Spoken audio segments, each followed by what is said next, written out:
With this WVLI News Update, I'm Rob West, back with a look at today's news right after this. Stay connected to your community, even on the go. The WVLI Podcast Network brings you 3 great local shows. The WVLI News Update keeps you informed. Kankakee Valley Community Happenings gets you ready for the weekend.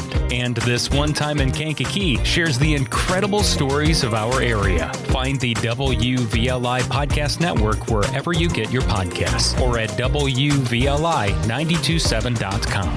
The voices you trust beyond the dial. Today starts the second full week of testimony in the Xandria Harris murder trial. Friday afternoon, testimony and emotional body cam footage were presented to the jury. The 30-year-old Harris is accused of aiding her then-boyfriend Darius Sullivan in the 2021 Bradley hotel shooting that killed Bradley Police Sergeant Marlene Rittmanic and seriously wounded Officer Tyler Bailey. Jake Lamore has details. 32-year-old Bailey, who resigned from the Bradley Police Department at the rank of sergeant, testified that because of his injuries, he has no memory of the shooting and now uses a wheelchair, suffers from seizures, and requires round-the-clock care. Dr. Tim Moran testified that Bailey survived 2 gunshot wounds to the head, calling his survival a miracle. Forensic pathologist Dr. James Filkins testified that Sergeant Rittmanic died from multiple gunshot wounds, specifically 2 gunshot wounds to the neck and skull. Jurors also viewed body cam footage showing an unconscious Bailey being evacuated from the hotel, as well as the moments surrounding Rittmanic's fatal shooting. The defense declined to cross-examine Bailey or either medical expert. I'm Jake Lamore. The trial's expected to last through Friday. Most students are or will be back in the school classroom by the end of this week. Kankakee County Sheriff's Department Chief Deputy Trent Bukowski reminds you to be careful as you're driving around the county. The Kankakee County Sheriff's Office would like to remind everyone that our roads and neighborhoods will soon be much busier with students, school buses, parents, and school staff. We're asking all motorists to be especially alert as you travel through school zones and residential areas. Watch carefully for children walking or riding bicycles to school. Be prepared for increased traffic around schools, and please slow down and follow all posted speed limits.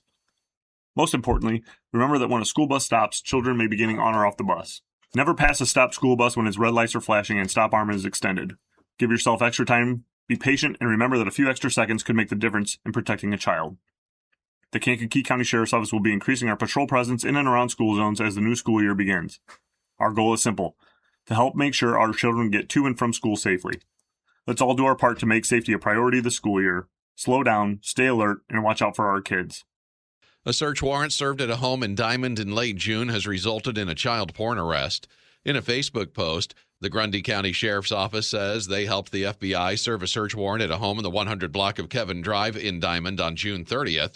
Deputies say as a result of that search, Dwayne DeMichelle was indicted by a federal grand jury on Friday on child pornography charges after he allegedly made 2 minors participate in sexually explicit behavior. He has since been charged with 2 counts of production of child pornography and 5 counts of receipt of child pornography and is due in court to be arraigned tomorrow. DeMichelle could get up to 30 years in prison if he's convicted of the crime. Officials in Indiana say at least 7 people are dead from storms and flash flooding across that state. Tammy Trujillo has the latest. A record amount of rain caused streams and rivers to flood their banks across the state last week, prompting Governor Mike Braun to request a presidential emergency declaration, which President Trump granted. The victims range in age from 4 years old to 86.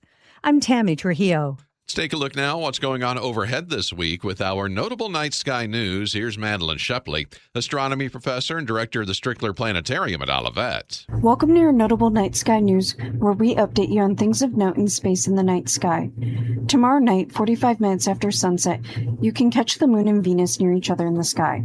Then, Wednesday night, you can catch a narrow-ringed Saturn and a parade of some of its moons if you have the right telescope. A smaller telescope will only yield Titan, but a more modest setup can also catch Rhea, Tethys, and Dione, and an advanced setup will additionally bag Iapetus and Enceladus. Then, Friday would be a good opportunity to catch the Ring Nebula in the constellation of Lyra if you have a telescope. If you find it, it'll look like a small smoke ring against a background of pinpoint stars. Finally, Sunday gives you a good opportunity to split Alberio, a color contrast binary star system in the constellation of Cygnus. This will also require a telescope. From Olivet Nazarene University, this is Madeleine Shepley. In sports, Sox won yesterday. The Cubs lost to the Cards. Sox finished their sweep of the Tigers yesterday with a 7-5 win in Detroit. Sox visit the Cubs starting tonight. St. Louis Cardinals took 2 out of 3 from the Cubs at Wrigley over the weekend, winning yesterday's game 11-4. Cards in Cincinnati starting tonight. Chicago Sky beat the Seattle Storm 82-80 on Sunday. Sky hosts the Liberty tomorrow night. Chicago Fire FC beat Portland 2-1 Sunday. They take on Orlando City on Wednesday. Joey Logano won Sunday's Cookout 400 NASCAR race at Richmond Speedway. Series continues at New Hampshire Motor Speedway next Sunday. And the Bears open the preseason on Saturday with a 34-10 win over the Cleveland Browns. The Bears are at the Bengals on Saturday. You can hear that game. Follow the Bears all season long right here. That is a look at news and sports here on this Monday. Have a good rest of your day. Be safe, everybody. I'm Rob West. In honor of my grandfather, Franklin Weber's recent passing, we're revisiting the pilot episode of This One Time in Kankakee. This one time in Kankakee, I was run over with a tractor. Featuring unreleased audio and new details, it's the story of a father's sacrifice that brought my grandfather 93 beautiful years. Listen now on Apple Podcasts, Spotify, YouTube, or wherever you get your podcasts.